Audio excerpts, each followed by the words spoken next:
বাংলাদেশের সৎ ব্যক্তি রাজনীতি প্রচলন করেছেন শহীদ প্রেসিডেন্ট জিয়াউর রহমান। বাংলাদেশে খালেদা জিয়া আপসী নেতৃত্ব উপাধি লাভ করেছেন তার কৃতিত্বের জন্য, আপসী নেতৃত্বের জন্য কারোর সাথে আল্লাহ ছাড়া মাথা নত করেন। দেখেন উদাহরণ, সৃষ্টিকর্তার কি কাজ।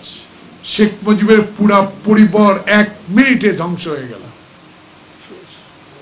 যারা শেখ মুজিবের নাম বিক্রি করে বাংলাদেশকে লুটে খেয়েছে, পার্শ্ববর্তী দেশ আমাদেরকে সহযোগিতার নামে যারা আমাদের গার্মেন্টস ফ্যাক্টরিকে সমস্ত মেশিনারি লুট করে নিয়ে গেছে, যারা বাংলাদেশে হাজার হাজার কোটি টাকার অস্ত্র লুট করে নিয়ে গেছে, তাদের পক্ষপাতিত্ব করার জন্য তাদের বিরুদ্ধে যখন কথা কেউ বলল, মেজর জলিল আমার প্রিয় নেতা, তাকেও কারাগারে যেতে হয়েছে।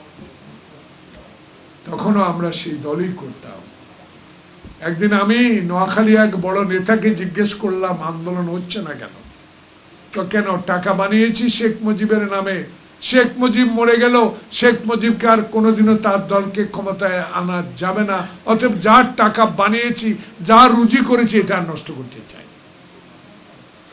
দেখুন বাংলাদেশের ইতিহাস কথা বলে, সে শহীদ প্রেসিডেন্ট জিয়াউর রহমানই, যিনি নির্বাসিত ছিলেন, যিনি রাজনীতি থেকে আওয়ামী লীগের নাম পর্যন্ত নিতে পারেন নাই, সেই হাসিনাকেও বাংলাদেশে রাজনীতি করার সুযোগ করে দিয়েছিলেন। কিন্তু কয়েকদিন পরেই তাকে নির্মমভাবে চট্টগ্রামে হত্যা করা হলো।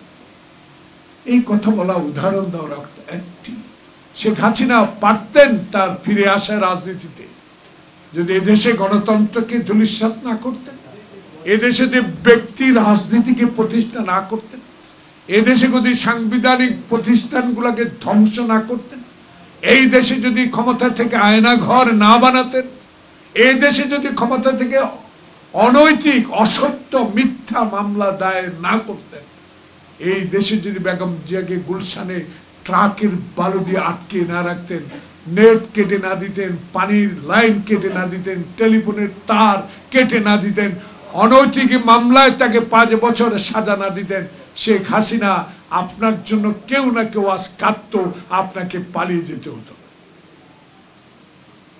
তাই আজকে ভবিষ্যৎ প্রজন্ম সকলেই শিক্ষা নিতে হবে যে রাজনীতি আপনার ব্যক্তিগত সম্পদ না, রাজনীতি হলো জনগণের, রাজনীতি দেশের জন্য, রাষ্ট্রের জন্য। তাই আজকে আর ইতিহাসের দিকে যাব না, আমার সাংবাদিক ভাইরা অন্য জায়গায় হয়তো কভার করবেন। আমি আর 2-1 মিনিটের মধ্যেই শেষ করতে চাই, কয়েকটি কথা বলি। প্রতিক্রিয়া দেন আর না দেন, আমার নেতা মির্জা ফখরুল ইসলাম আলমগীর এটাকে ঐতিহাসিক বলেছে। কারণ এতদিন পরে ঐতিহাসিক বলার অর্থ, শাহাবুদ্দিন যদি 3 মাসে একটি নির্বাচন করতে পারে, 1 বছর আর 2 দিন পর পার হবে, ফেব্রুয়ারি মাসে যদি নির্বাচন ইনশাল্লাহ হয়, তখন হবে 11 মাস, কত 4 মাস, 1 বছর 4 মাস। আমার দৃঢ় বিশ্বাস, আমার আস্থা, জনগণের আস্থা আপনার উপর ছিল, ভরসা আপনার উপর এখনো আছে। সমালোচনা নিশ্চয় করেছি বিলম্বর কারণ, এই বিলম্বতে অনেক ক্ষতি আপনার হয়ে গেল, দেশের হয়ে গেল। এই বিলম্বটা অনেক ক্ষতি হয়ে গেল দেশের, অর্থনীতিতে ক্ষতি হলো, আইন শৃঙ্খলাতে ক্ষতি হলো, এবং 1 বছরে আওয়ামী লীগ যাদের কোটি কোটি টাকা লুট করার ইতিহাস, তারা আবার মেরুদণ্ড সোজা করে দাঁড়াবার সুযোগটা কিছুটা পেয়েছে। তাই আমরা সমালোচনা করেছি, কিন্তু আপনার থেকে যেটা পেয়েছি, সেই নির্বাচন কমিশন যদি আমাদেরকে সন্তুষ্ট করতে চান, নির্বাচনের তফসিলটা অনুগ্রহ করে ঘোষণা করুন, আর বিলম্বিত নয়। আমি আজকের পত্রিকায় দেখেছি, গতকালকের পত্রিকাও, আমি নোয়াখালীতে 5 দিন ছিলাম, এটা পত্রিকায় দেখলাম বাংলাদেশের সব নির্বাচনে 47,000 নির্বাচন কেন্দ্রে সিসি ক্যামেরা লাগাবে বুকের মধ্যে, বডি ক্যামেরা।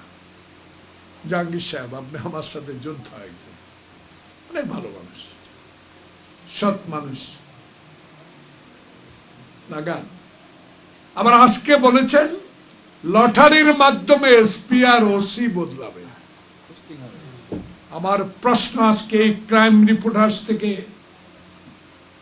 11 মাসে 12 মাসে যারা আওয়ামী এসপি, যারা 14, 18, 24 নির্বাচনের সাথে সম্পৃক্ত ছিল, তারাও কারো না কারা এখনো পুলিশের কর্মকর্তা। যারা হত্যায় গুলি চালাবার নির্দেশ দিয়েছে, যারা খোকনকে গুলি করেছে, ওয়াসিমকে গুলি করেছে, মুগ্ধকে গুলি করেছে, সেই সব প্রেতাত্মারা এখনো আছে।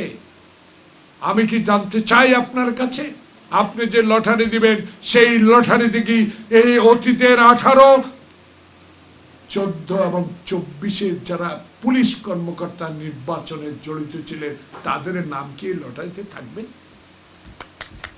দয়া করে এদের নাম লটারিতে এনে কলঙ্কের অধ্যায় সৃষ্টি করা ঠিক হবে।